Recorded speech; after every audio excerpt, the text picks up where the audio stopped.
अस्सलाम वालेकुम नाज़रीन, हाईटेक न्यूज के खबरनामे में आपका खैर मकदम है। मैं हूं नेहा खान। नजर डालते हैं आज की अहम खबरों पर।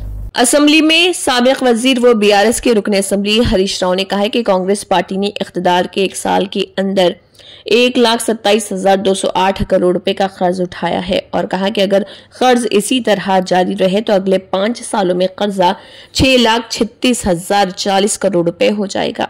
उन्होंने कहा कि बीआरएस के 10 सालों के दौरान सिर्फ 4,17,496 करोड़ रुपए का कर्ज लिया गया था। देखिए असेंबली में एमएलए हरीश राव का इस ज़िम्मन में मजीद क्या कहना है। अध्यक्ष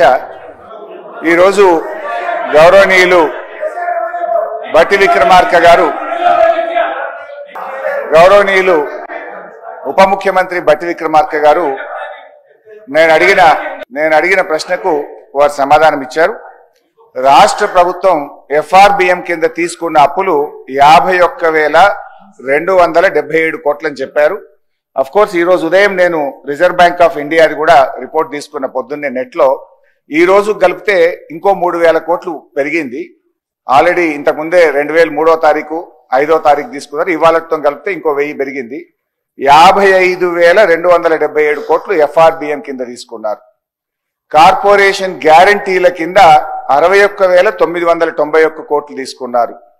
10,099 కోట్లు గ్యారంటీ లేకుండా తీసుకున్నారు। మొత్తంగా కాంగ్రెస్ పార్టీ ఏడాది పాలనలో చేసిన అప్పు ఎంత అంటే 1,27,208 కోట్లు।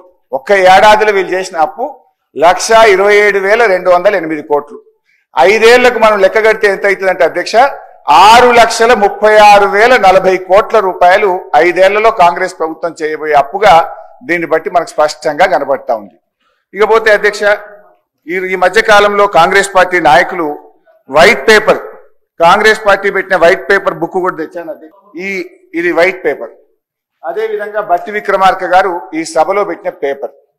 దీని ఆధారంగా నేను పోయినసారి బడ్జెట్ సమావేశాల్లో కూడా చాలా స్పష్టంగా చెప్పాను, మీరు గతంలో బీఆర్ఎస్ పార్టీ 10 ఏళ్ల కాలంలో 671 అని ఒకరంటారు, 7 లక్షల కోట్లని ఒకరంటారు, 711 అని నోటికి వచ్చినట్టు మాట్లాడుతున్నారు। I challenge in this house, ఒకరోజు స్పెషల్ గా డిబేట్ పెడతారా పెట్టండి, లేదు ఆడిటర్లను పిలిచి పెడతారా, ఫైనాన్స్ డిపార్ట్మెంట్ పెట్టి పిలుస్తారా పిలవండి। ఐ వాంట్ టు ప్రూవ్ 10 ఏళ్ల బీఆర్ఎస్ కాలంలో జరిగిన మొత్తం అప్పు కేవలం 4,17,496 మాత్రమే। కానీ గోరంతలు కొండంతలు చేసి గోబల్స్ ప్రచారం చేసేటువంటి ప్రయత్నాన్ని ఈ సభ ద్వారా నేను తీవ్రంగా ఖండిస్తా ఉన్నాను। గతంలో గౌరవనీయులు బట్టి విక్రమార్క గారు ఎన్నికల ముందు ఆదాయాన్ని సమకూర్చడంలో కాంగ్రెస్ పార్టీకి అపారమైనటువంటి అనుభవం ఉంది, హామీలన్నీ నెరవేర్చడం మాకు పెద్ద సమస్యే కాదు అని ఎన్నికల ముందు చెప్పారు। వీడియో కూడా ఉంది, కావాలంటే పంపిస్తాను।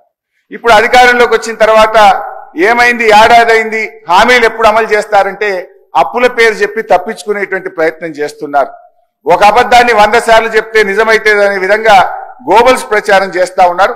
అందుకే ఈ శాసనసభ వేదికగా సభ్యులకు రాష్ట్ర ప్రజలకు కూడా ఈ 7 లక్షల కోట్ల అప్పు అని కాంగ్రెస్ పార్టీ చేస్తున్న ప్రచారం తప్పు అని ఈ సభ ద్వారా రాష్ట్ర ప్రజలకు నేను తెలియజేయదలుచుకున్నా అధ్యక్ష।